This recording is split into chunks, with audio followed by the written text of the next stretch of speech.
Bismillahirrahmanirrahim. Alhamdulillah Rabbil Alameen. As-salatu wassalamu ala Rasulil Kareem.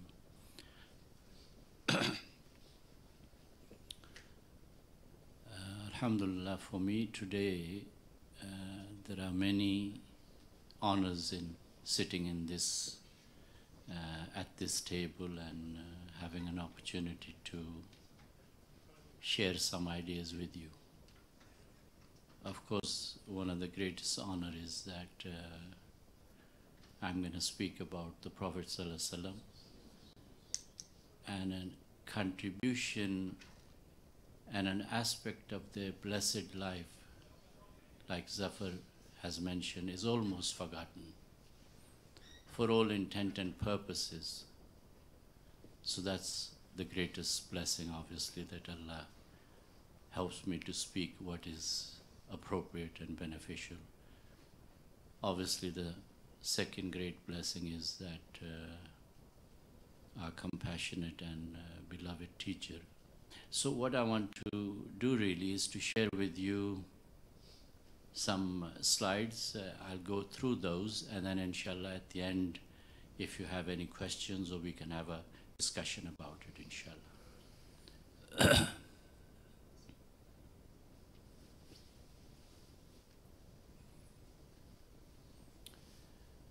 So one of the things I notice with some of our people really, that when it comes to health, many of us are neglectful about it, and we think really it doesn't matter if we don't take care of our health. And this is strange really, because often one finds religious people holding this view that really I don't have to be really healthy, you know. And in fact, it can go to an extreme. I have met and seen people, mashallah, who are a million times better than me in their deen. But the way they walk and the way they hold themselves, somehow they think to be pious means not kind of looking really healthy and not really eating healthy. Now, this is a contradiction for me, because here Allah Kareem says that, you know, when He created human beings, He created us as His Khalifa. Now, what does Khalifa mean? Khalifa means that somebody who's going to have some responsibilities and fulfill those to the best of his or her abilities. So how can one be a Khalifa of Allah Kareem without having good health? So that's the first kind of dissonance. And then really, if you look at this slide, Allah says that at some stage He said that to us, go down from wherever we were, which we've been talking about, and those of you who follow my guidance, you will have no fear, nor shall you grieve. The psychologists say really that modern psychology you can encapsulate in these two terms, which is that most people who go to seek help in those areas, they're either suffering with fear or grieving. Again, in this retreat, we've had input on being in the moment. A lot of human psychological suffering is because people are unable to be in the moment. So they either are full of fears or grieving for the past. So Allah Kareem here says that if you follow my guidance, you will be free from fears and griefs, or they will be very transient for you. Again, so we come to the earth. I just want us to reflect really on our condition. The wonderful age we're living in is called post-industrial and modern lifestyle. These are some of the symbols of this age of ours. Some dimensions of the lifestyle. Yeah? I wonder how many of us during our working life also have elements of these. And then So really that's a bit of the lifestyle. And then now we're into, this was beginning of the Industrial Revolution. Look at what's happening. Yeah, so the poisoning of the earth. Look at this, yeah. Often this is hidden from us so we don't see. And then some of the wonderful fruits of our age, which I shan't comment on, I'll just show you and then, move on. And then it gets better and better. And then obviously some reflections. For example, we'll talk about obesity. And then obviously there is a process which is going on. Anything really which we like, we can put a certain label on, and then somehow it seems it's okay for us. And then obviously another dimension of the industrialization. And then I thought, a reflection of some of our very own so-called traditional foods. Look at this slide, yeah? Really 2 billion people in the world who are overweight. For those of you who like to see the situation in terms of facts and figures, this is something very interesting. The same information in another way, top 10 causes of death worldwide. If you look at the topmost one, you'll see what those are. And then really what's happening, as far as UK is concerned, we have the oldest and the best national healthcare service. And what's happening to it. This is a real picture from a couple of years ago. This is what's happening to our healthcare institution, and this is in this country, one of the most advanced country and the oldest established healthcare service, with 30% of our budget going to the NHS. This is just an explanation of where it was.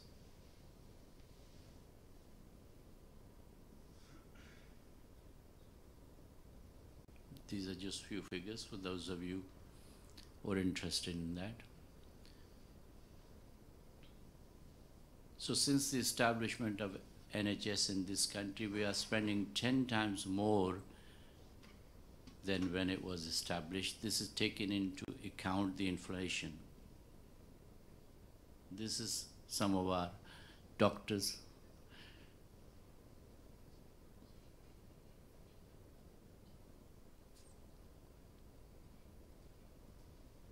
These are some of their stories in the NHS.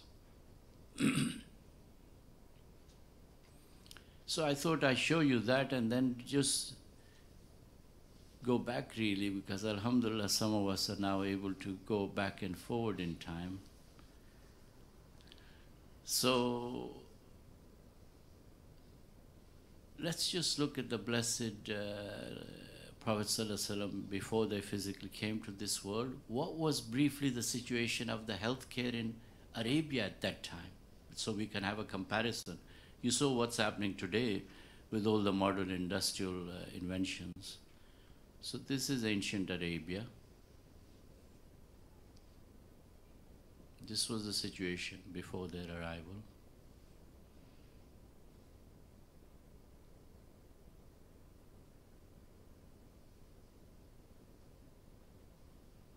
Not a very good picture of healthcare before their coming.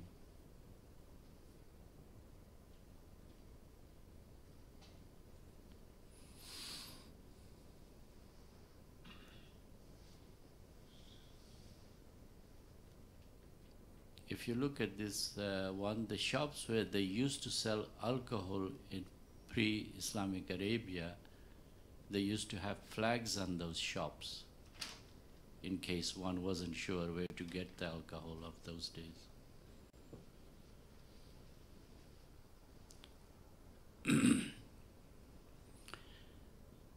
Now again, the Prophet ﷺ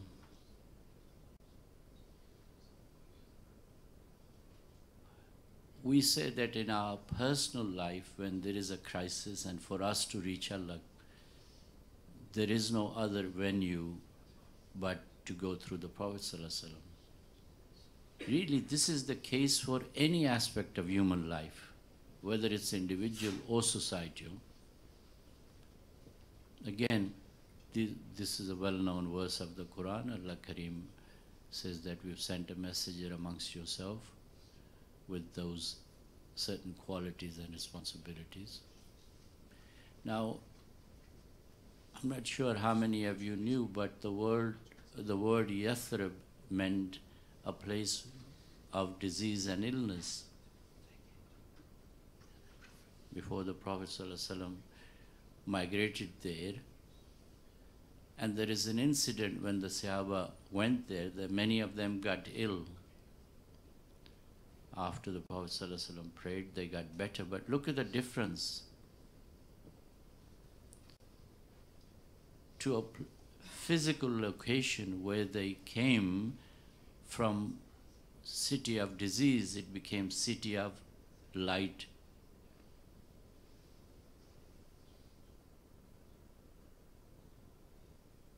So,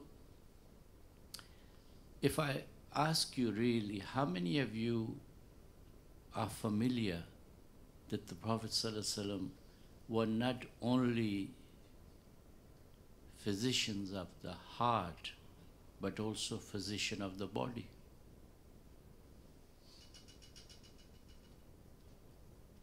Yeah?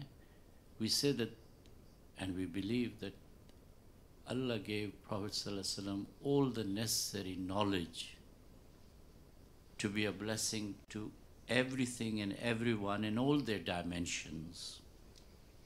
So when it comes to the Prophet ﷺ as an authority in medicine, we often tend to forget this. So the first thing which I want to emphasize and share with you really, that if you conceptually understand that the Prophet ﷺ are actually an authority in everything, and in the context of our subject, they are also an authority in medicine. Once we have this idea, then really we can search for the information and the legacy. So here's the title. So they are not only a physician, but they are the perfect physician.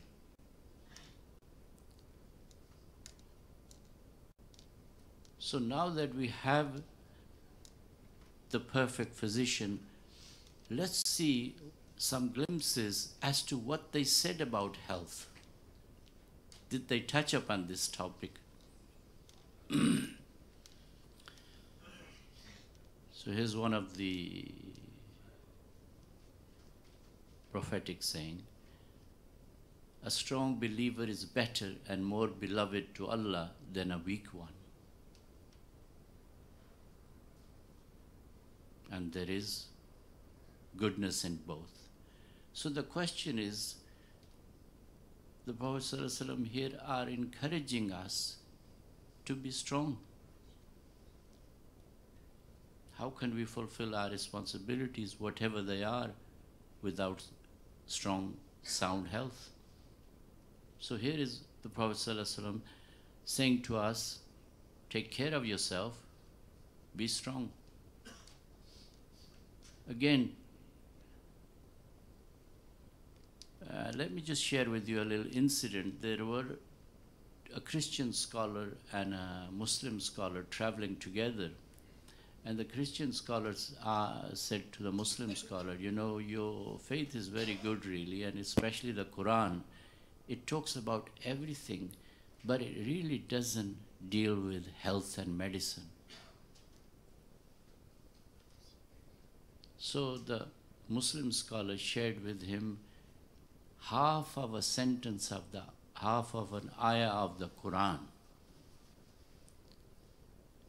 which is really summarizes half of the knowledge of the medicine even today. So inshallah, if from this, as well as the blessing, if you take away one thing, which is that the knowledge you're going to have for the preservation of health and the treatment of disease is encapsulated in half of the Quranic ayah, which I'm going to share with you now, inshallah.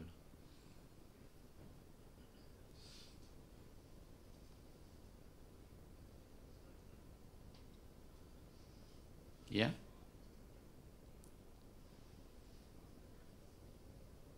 So the first thing is that for many of us, really, we have the word halal, but we've lost the tayyib. So we're working on sort of walking on one leg, if I can use that metaphor, really. Whereas my understanding is that whenever Allah Kareem mentions things in the Quran, normally they're mentioned as halal and tayyib. But we have the halal, but we lost the tayyib. Anyway, the next is half of the knowledge of the whole medicine. Again, Allah says this.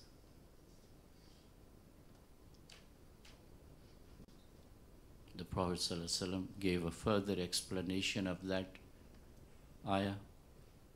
I'm sure many of us have come across this.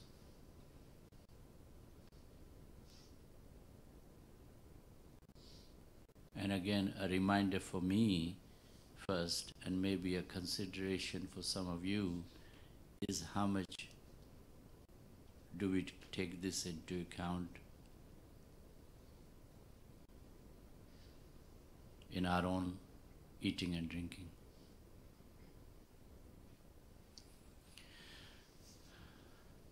Again, as I said to you, that the Prophet ﷺ were and are perfect physician. So here can you see the beauty that how the spiritual knowledge about health has come together in the form of dua.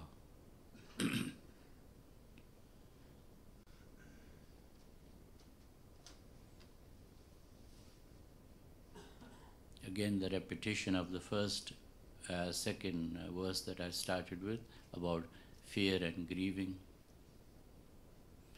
Let's just sort of ask look at some scholars, what they've said about this field. Imam Ghazali, they said, illness prevents one from worshipping Allah. It distracts the heart and stands in the way of remembrance and reflection. It spoils one's life and obliges one to submit to bloodletting and cupping and drinking medicine and seeing physicians, all of which requires money.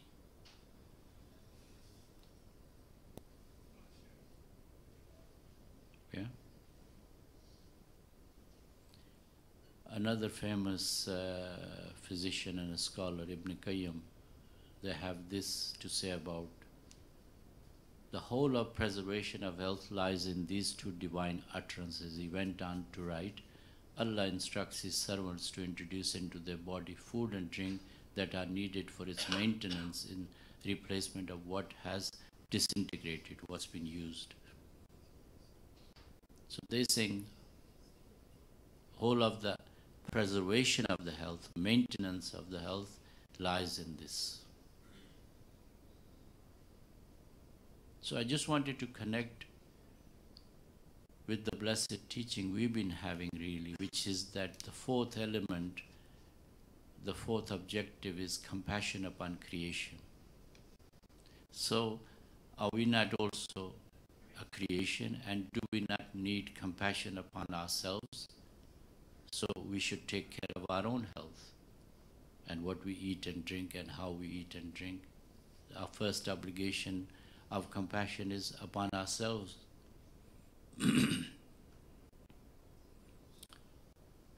So again, how can we do this? The general principle is that we return to the blessed Sunnah. Yeah?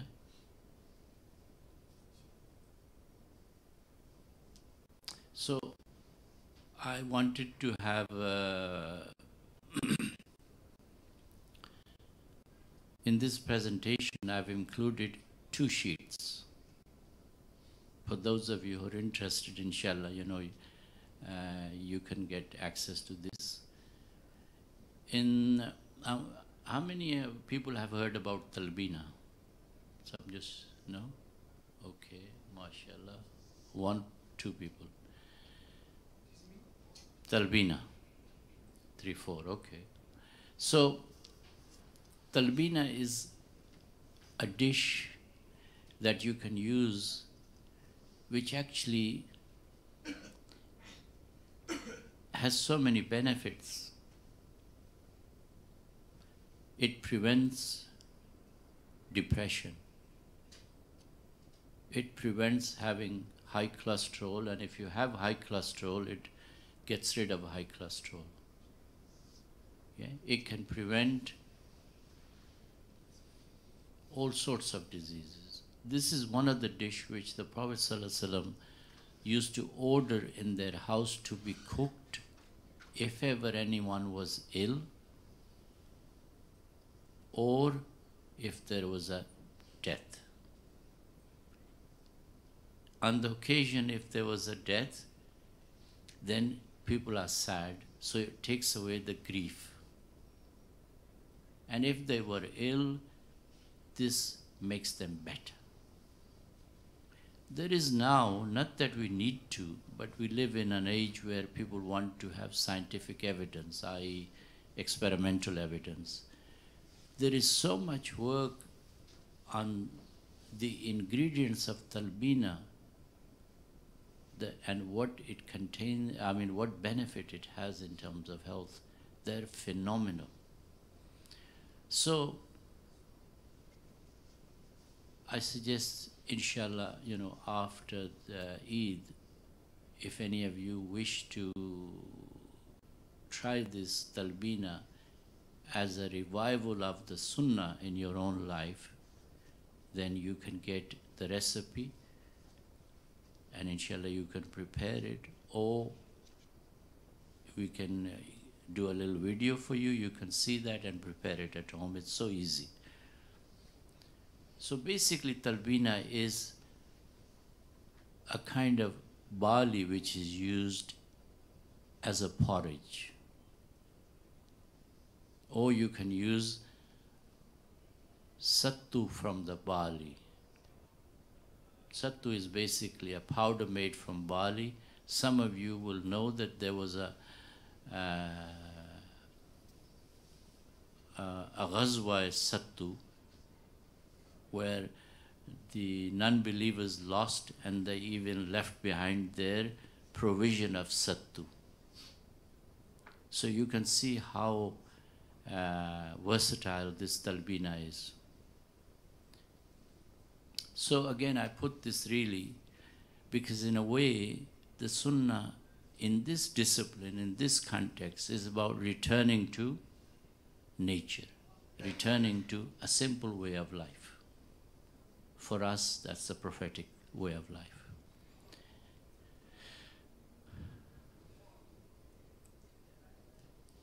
Okay, so I have 1 or 2 more slides, but at this stage, if there are any specific questions on anything which I have said, and then inshallah we can have a question and answer session.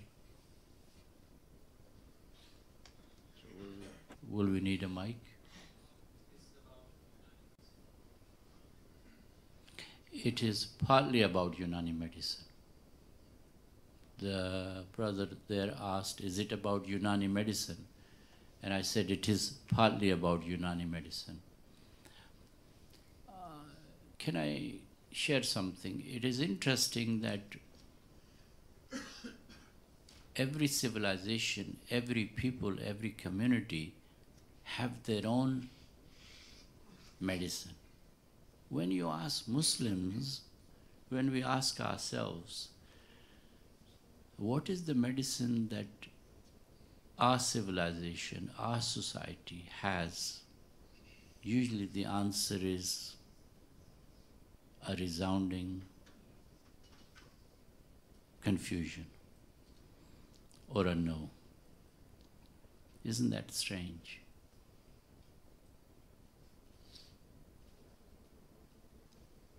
And yet there are more than 400 authentic hadiths in the 6th collection of the books, Bukhari, Muslim, and others. 600 authentic prophetic sayings which are directly or indirectly related to health, food, drinks. Did you know that the first heart attack was diagnosed by whom in the history of cardiology?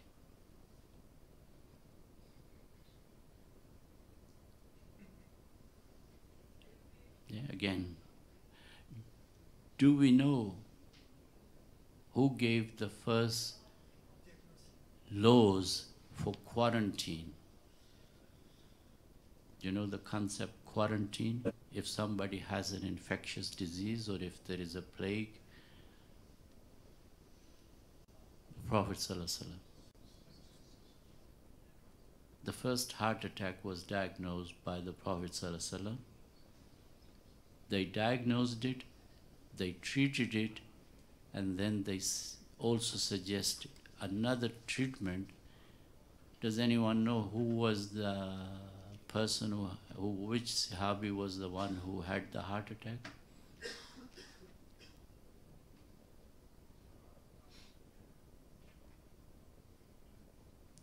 Nowadays, when somebody has a heart attack, either they die very quickly or they become disabled, or if they get the treatment, they get a relief for rest of their life from work. Okay, does anyone know who was the governor of Egypt? Yeah. Yeah. Amr bin As. So they, on one occasion, were ill. The Prophet ﷺ came to see them, and the Prophet ﷺ said, "You are having a heart attack." They touched the area with their blessed hand, and the Sahabi mentions that I felt coolness, and then the Prophet suggested a treatment, that he should get this treatment for the heart condition. If any of you, inshallah, are interested, you can send me an email, and then I can send that to you, because that way you will have a communication with me. You'll be interested, inshallah. Okay, so what were the laws which the Prophet ﷺ introduced about quarantine? You know what quarantine is? If an infection happens in any area,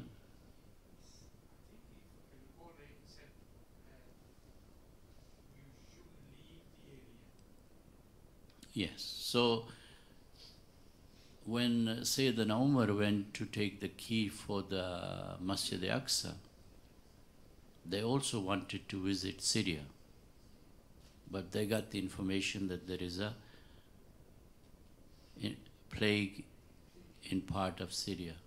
So they met with a group of Ansar and asked their advice on this matter, that should they travel to Syria, I say the Umar, should he go to Syria or return to Medina Munawwara?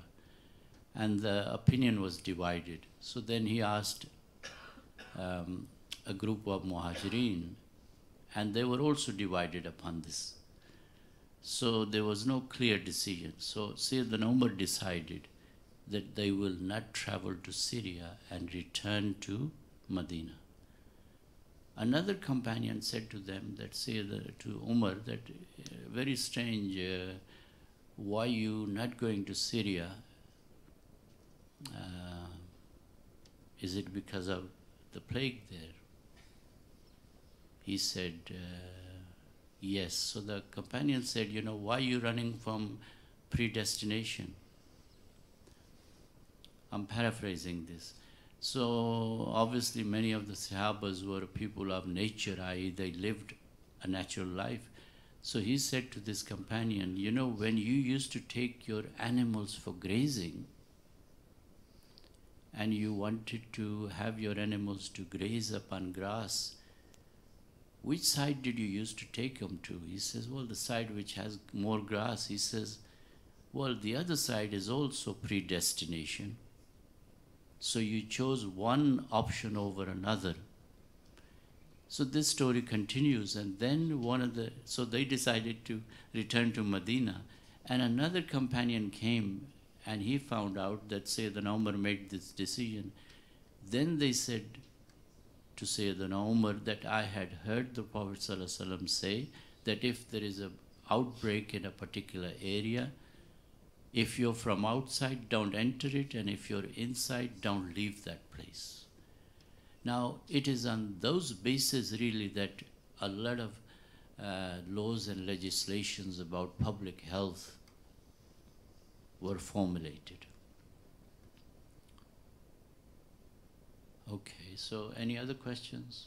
We move, from Yunani Tibb. I was saying that if we ask ourselves, what is our traditional knowledge of health and medicine? Every people have their own medicine.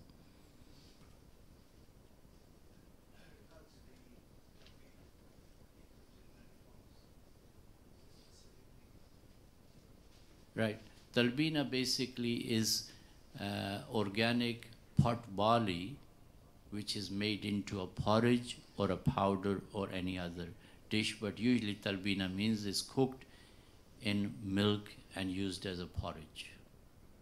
We have a recipe for you, inshallah. You can, let me see if it's here, then you can take a picture of that, which will be easier for you.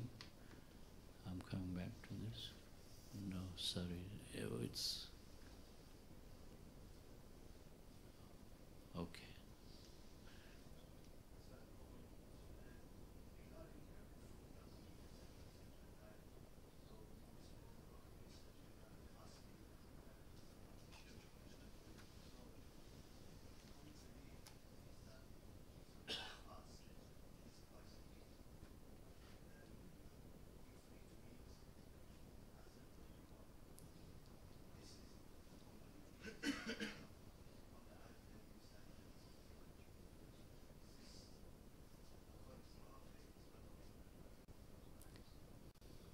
So the question was, as long as we fast 2 days a week, can we eat whatever we like? The answer is no. We can't eat whatever we like. Again, let me just share with you, this might help. Any of you know what food combination is? I want to make this a bit more participative now. So what is food combination? You all know what food combination is.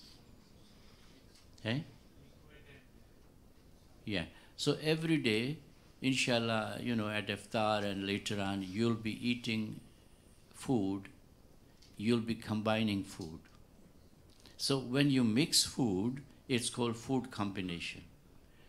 The Prophet ﷺ used to combine certain foods in certain way and did not combine certain foods with other foods. So for example, if they ate dates, they would combine that with cucumber to moderate the excess of one, to balance it with each other. So again, let me share with you that on one occasion, Sayyidina Ali and the Prophet ﷺ were invited to a home for a meal, someone's home.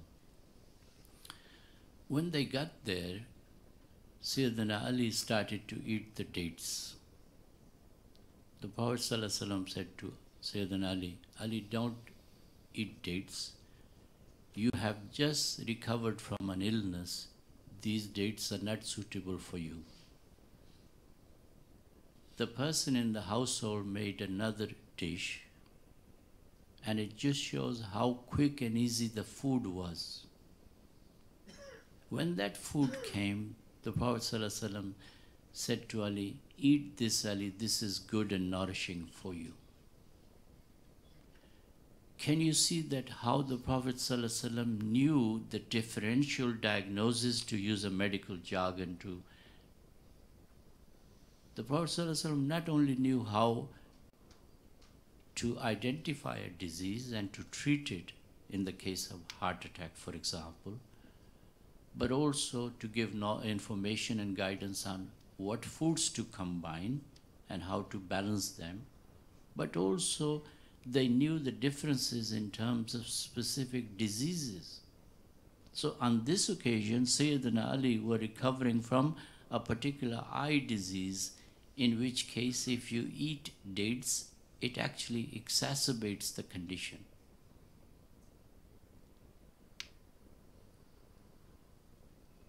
Amazing the detailed knowledge the Prophet ﷺ had about specific conditions. So there are at least between 90 to 100 specific foods and medicines mentioned by the Prophet ﷺ. What their qualities are, how to use them, when not to use them. And there are 50 specific disease conditions which are mentioned by the Prophet ﷺ as to what they are and how you should treat them. Yeah? Okay, any other questions? बिल्कुल जी, तलबीना जी जौ से बनता है, जौ और दूध से बनता है, और इसके सत्तू भी बनते हैं। आप जौ समझते हैं ना?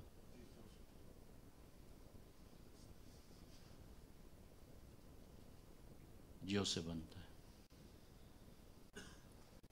अल्लामा इकबाल ने इनके बारे में भी कहा है कि नान शहीर से है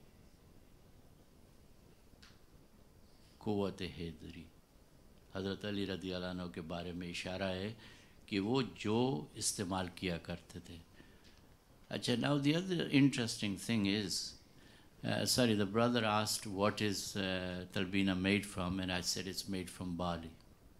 And a very famous scholar and a poet of the Muslim world, Dr. Muhammad Iqbal, wrote a couplet about the use of barley by Sayyidina Ali and one of the secret of their strength. For the young people who like to have fighting, do you know what's the secret food was for the gladiators?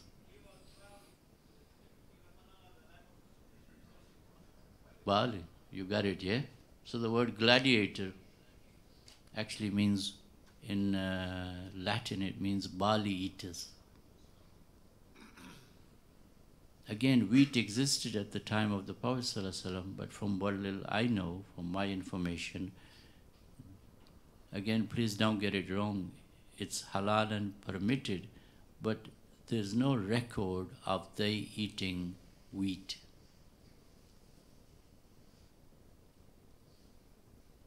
And many of the pious people used to prefer barley over wheat.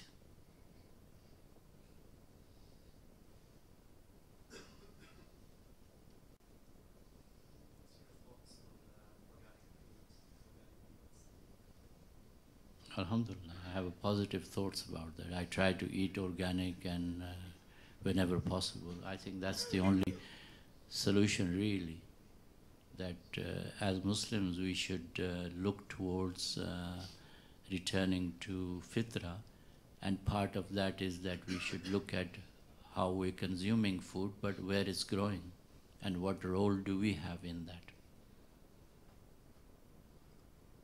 And again, there is a lot of research, if we need research, to show the link between crime and food, addiction and food. Of course, there is a definite relationship between disease and ill health. So, for example, do you know that the current diseases in the world, what are they? I mentioned them here. So number one killer in the world is heart disease, stroke, COPD, and diabetes.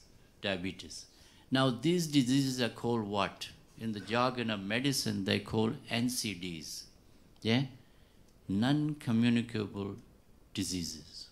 What this means really, that these diseases, which is the 80% of the healthcare budgets of all industrial societies, go on treating, they say treating, rather, they say management, because there is no such thing in industrial medicine, modern medicine, which says treatment, it says management. So 80% of the budget goes on treating 4 of these diseases, which are lifestyle diseases. What lifestyle diseases means, if me and you change how we live our life, we can prevent these diseases. So for example, diabetes. Again, please, if there is people listening or individuals here, I don't mean those. I once read a case study book by a Pakistani doctor who wrote on prophetic medicine. He wrote a case. He said that there was a rich businessman who came to London and he had diabetes, so he went to the specialist in London. And the specialist asked him, "What religion are you?" He says, "I'm a Muslim." He says, "You can't be." He says, "Because your prophet advised eating in this way, and those people who eat like this, they can't get diabetes." So the latest research is that if you want to treat diabetes, what you need to do is, as well as changing fasting, but also changing the foods, you need to walk an hour and eat less and less. So you see, 80% of our diseases today, the physical diseases, are directly related to how we live, and in particular what we eat, how much we eat, and what food combinations we have. Now this knowledge, this information has been available to these societies for last 200 years in writing, but they're not able to implement it. Okay. So any other questions on the legacy of the Prophet ﷺ with respect to how we can stay healthy, how we can prevent diseases? Because the first priority is to keep our health, and then when we do get ill, how to recover quickly and naturally. Yes, sir, you already made me healthy. Alhamdulillah. I feel much more energized, much more healthy. Okay. Bismillah. Dr. Jazakallah for the presentation.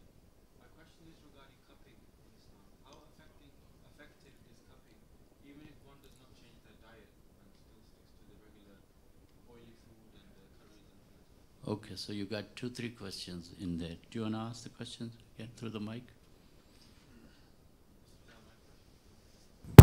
Bismillah. My question was regarding cupping. How effective is cupping, even if one does not leave unhealthy diet, for example, oily foods and desi foods, basically? Okay. I suppose there's 2 ways of answering the question. There is a compassionate way, which is our teacher's way, so I try and take that really, which is that the cupping, there are 2 types of cupping. There is what they call dry cupping and wet cupping. If you're talking about both dry cupping helps and wet cupping, what wet cupping means is when we use the cups appropriately, hygienically, by a trained person, for the right person who needs to have the cupping. Cupping is not suitable for everybody. So you have to be trained to know for which individual the cupping is suitable and what amount of cupping.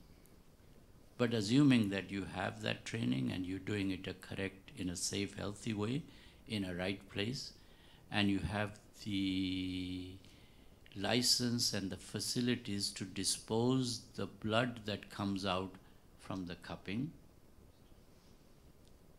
So taking all those things, if you have the cupping, then of course cupping will help with many diseases. But if the person then goes and continues in indulging in poor practices of eating and drinking, or we could say that if they indulge in junk food and junk drinks, then really they're getting some benefit, but not much.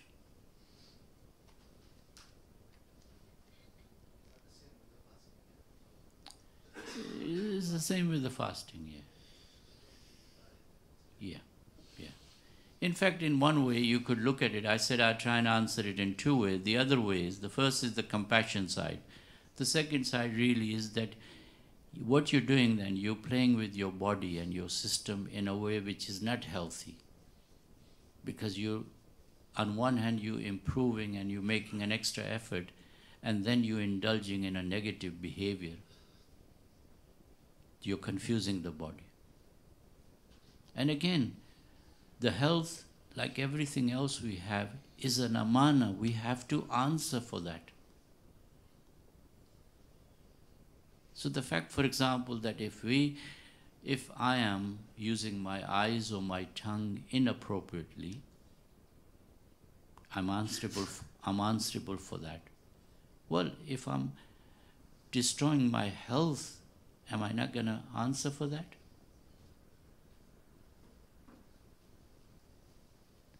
So again, the feedback for myself and you, and some of you are, mashallah, now engaged with me, you're smiling, and there's many communications going on here, which is that really, if I'm, as I believe, our respected teacher tells us to fill in a sheet.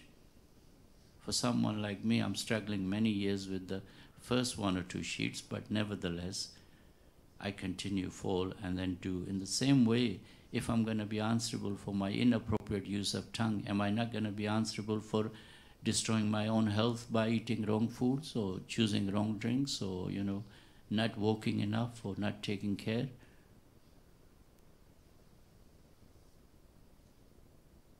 Of course. So everything is an amana. Everything has a responsibility.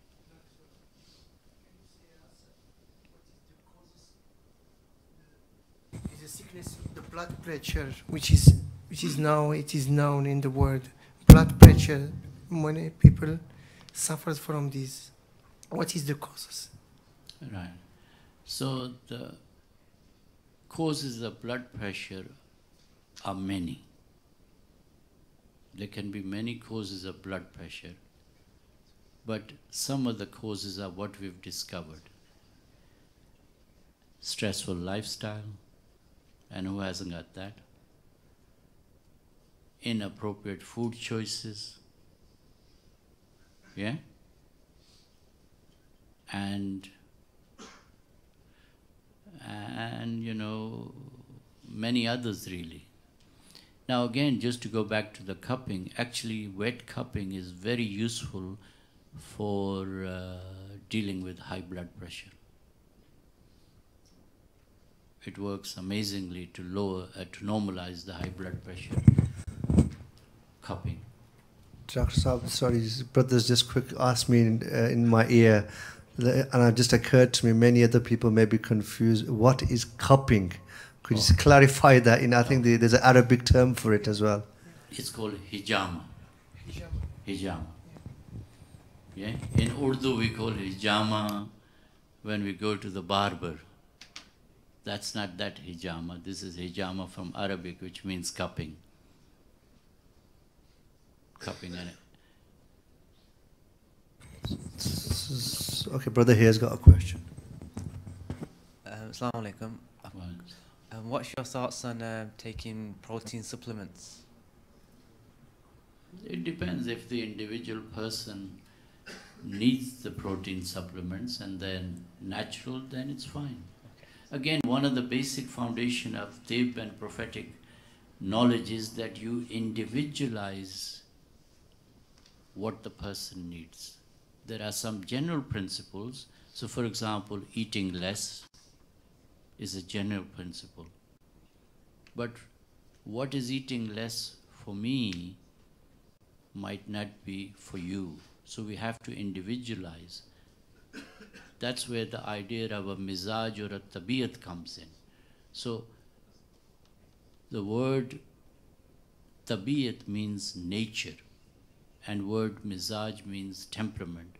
So in traditional Islamic medicine schools, they teach how to understand the nature of the person and then their individual mizaj.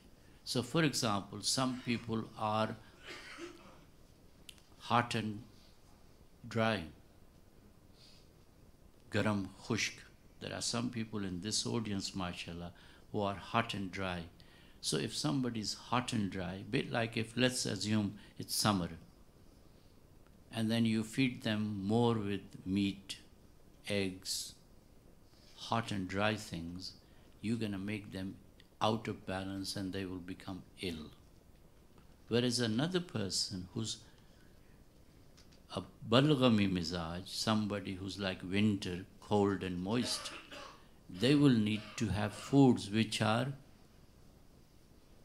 hot and dry. So for example, you know that when you have a cold and a cough and you continue to take cold drinks or use milk, you will get worse and worse because you are creating further imbalance in yourself. So you have to have an understanding of the individual, tabiyat of the person and the mizaj. That's why in Urdu, for example, when we meet somebody, we say, Assalamu alaikum, tabiyat kaisi hai? Do you see how this knowledge was ingrained into the Muslim culture and society? That we say, tabiyat kaisi hai, aaj tabiyat theek nahi. Yeah? So really all this was part of our culture.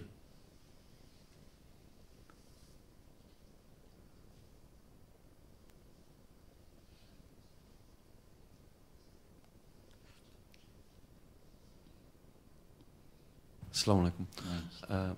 I wanted to know if there's any causes of I have psoriasis. So is it food related or is it something else related? I just wanted to know basically. As I said, 80% of the diseases, whatever they are, they're usually food related. So again, you know, you can begin to see that really it's what we eat and drink that matters most. Assalamu alaikum. Just a quick question on a recommendation. So I just remember hearing in a bayan that I went to once in regards to how often you should eat meat and chicken and how you should try to keep a more systemized diet of being more vegetarian and having, for example, meat once a week. I was just wondering what your view on that is. Yeah, Jazakallah. My view is that really I see that most of the Muslim societies and Muslim people were semi-vegetarian. Yeah? They were semi-vegetarian. They ate meat occasionally. And in fact, Sayyidina Umar, I think in their time, I'm not clear about this from what I know, that they actually said on one occasion, and actually I think they forbid meat for a day or two. So meat is known as the khamr of Muslims. I'm sure most of you are aware of that. Yeah? And meat actually is an addiction. So meat should be eaten occasionally, and the right kind of meat. We need meat, but really in moderation. The other thing is, today, if you look from justice point of view and the health of the planet, the earth, and the rights of the animals, animals have certain rights. We need to think about how the meat we're consuming, what is happening to those animals in terms of how they fed, what are they fed. And I remember as a child, and I asked a learned friend of mine, I said, how come that in the olden days, if we wanted to eat a chicken in our homes, the chicken which used to go around free range had to be kept in a house for 3 days before we would slaughter it and eat it. Were you aware of that? And there is actually, it's a process of purification. So if you have a chicken, it needs to be kept for 3 days. Maybe some of the ustads who are doing fiqh, perhaps, you know, we could look at that, inshallah, that it needs to be for 3 days, not eating kind of rubbish. If you're talking about sheep, it needs longer time, and then eventually the cow needs 40 days. These were processes to purify even the halal animals before we consume them.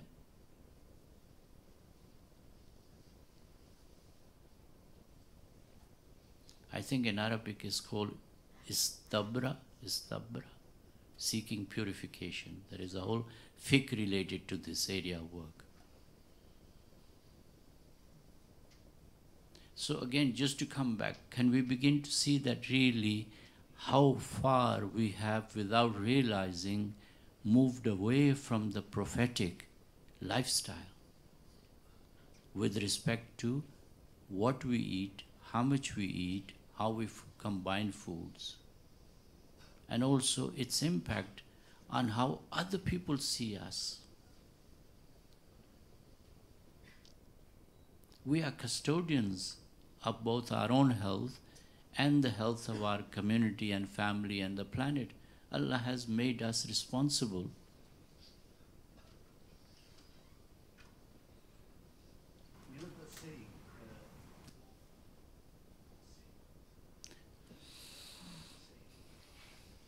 Well, I mean, you know, it depends on the person, but generally the more we eat, the more problems we create for ourselves.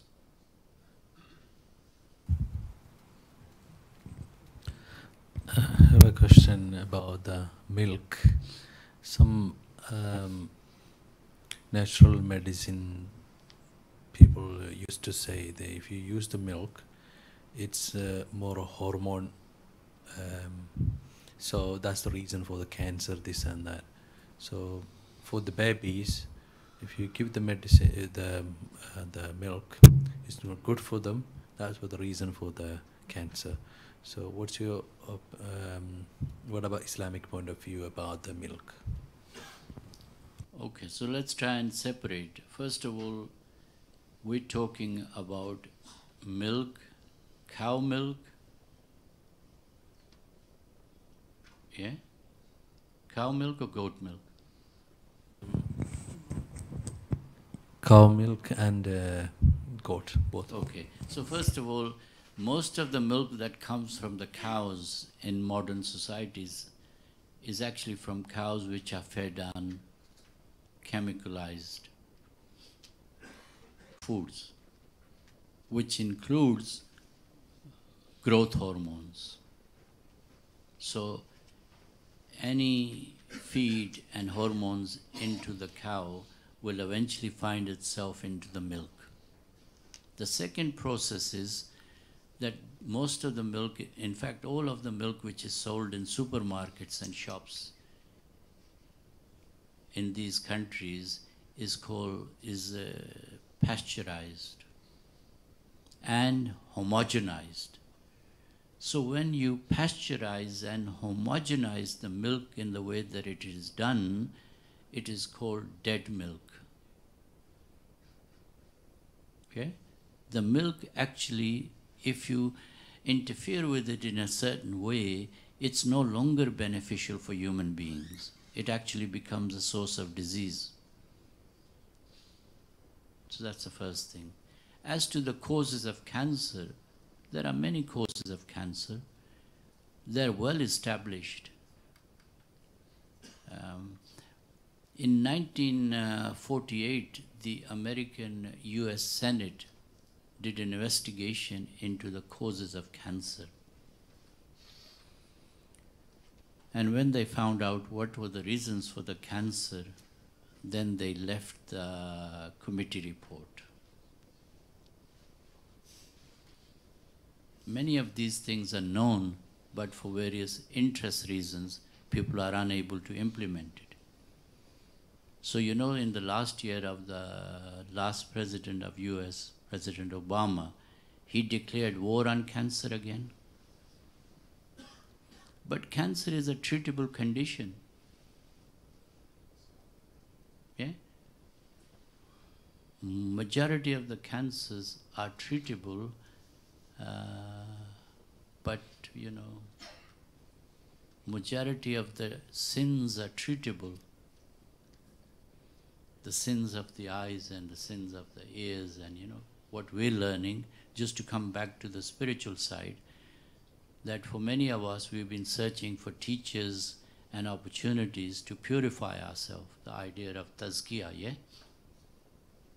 In the same way that in terms of illnesses, majority of the diseases which are prevalent today are preventable, and they're also treatable if found at a certain stage.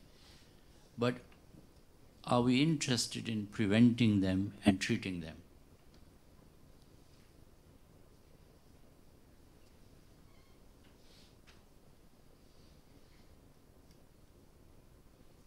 Okay, if there are no other questions, what I was going to suggest really is that we have a free online course.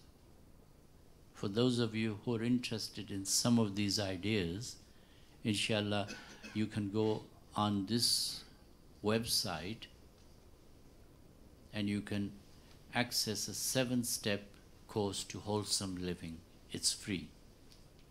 So you can do that. That's the first thing.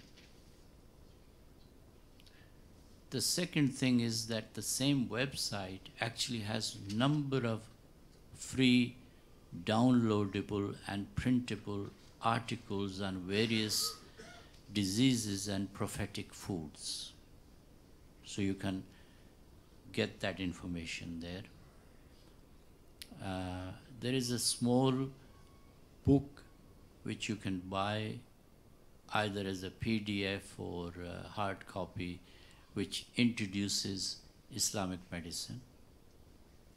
We also have an online course which is paid for those people who want to know more detailed information. And then finally, we run courses for people who want to take care of their own health and well-being. Usually they're about 5 days or 10 days in a retreat form. And lastly, alhamdulillah, we have a diploma course which is accredited for people who wish to take up this, so that through this they can serve other people. So the idea of compassion upon the creation is a living process whereby you can become, it doesn't matter who you are in terms of your knowledge and skill. Our courses start from the foundation, and over 3 to 5 years, if you do the work, we help you to become professionally qualified. Then you can work, for example, in UK, you can work as an alternative and complementary medicine person or a herbalist or a naturopath. We have these courses which we run in UK once a year, And alhamdulillah, we have some courses in America. We're starting one in Canada, and we're having a retreat, inshallah, in Spain. So let me just summarize. So the first thing is you can go to this website and download a free course for yourself, which is a nice introduction. If you want to go to the next stage, you can do a course online, which helps you to look after your own health. But if you want to become a therapist, a practitioner, then you can do a 3-year diploma program, and we teach many of the things. We actually teach you to the level where you can practice and get a professional indemnity and open up your own practice. So there are many opportunities to use the prophetic legacy and tradition. And alhamdulillah, we are very small, but we have people coming from all over the world to learn this tradition, and they take it back to their own communities. We have, alhamdulillah, many doctors trained from modern medicine who are seeing the light of the day, so to speak, if I can use that term. And alhamdulillah, many of them are coming on our courses. And then the next stage is that we want to train teachers who can then take these courses further. So, unless there is any other question, I want to thank Allah for providing me with this opportunity, and I want to thank Hazrat Saab and his team for giving me the opportunity to share this with you. Again, if I've said anything which is inappropriate anyway, Allah forgive me, and I hope you forgive me. And whatever I've said, if it's benefited you, one, to help you to connect with the Prophet Sallallahu, that's the first aim really, and to increase their love and respect and their authority as a complete human being in the area of health and well-being. And if any of you wish to participate at any level in this, you are more than welcome to stay in touch. So Jazakallah. Jazakallah for that, Dr. Saab. Absolutely beneficial advice for us all. No doubt we'll be taking that on board with us. Does that mean we can't have pizza?